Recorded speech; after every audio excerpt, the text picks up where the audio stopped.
Witches were burned at the stake in America, myth versus reality. America never burned a single witch, but everyone thinks we did. Here's the myth. American witch trials burned people at the stake. Salem, Puritans, flames. Here's the reality. Not one person was burned for witchcraft in colonial America. Not one. In America, witches were hanged. Salem, 1692. 19 people were executed, all hanged, not burned.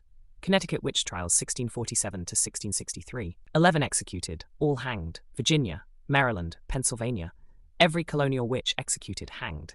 So why does everyone think American witches were burned? Because Europe burned them. And we mix up the history. Germany burned witches, France burned them, Spain burned them, Scotland burned them, England burned them until 1401, then switched to hanging. But by the time witch trials reached America, English law was in effect. And English law said hanging. Burning was considered too brutal, too Catholic, too European. The Puritans wanted to distance themselves from Catholic execution methods, so they hanged. But here's what's disturbing. Hanging wasn't mercy. In Salem, they didn't drop you from a height to break your neck.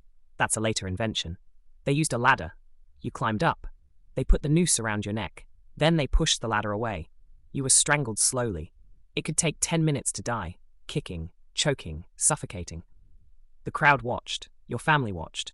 Children watched. 19 people died that way in Salem, slowly strangled in front of their neighbors. And one man, Giles Corey, was pressed to death, crushed under stones for 3 days.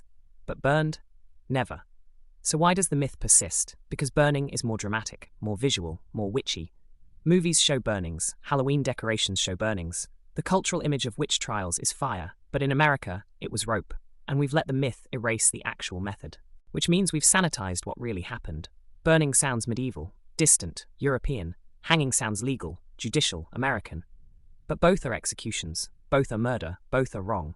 The method doesn't matter, the injustice does. But if we're going to remember the trials, we should remember them accurately. 19 people were hanged, 1 pressed to death, 0 burned. That's the American witch trial reality. Did you think American witches were burned? Comment yes or no. Follow, like and share. For more myths we need to stop believing.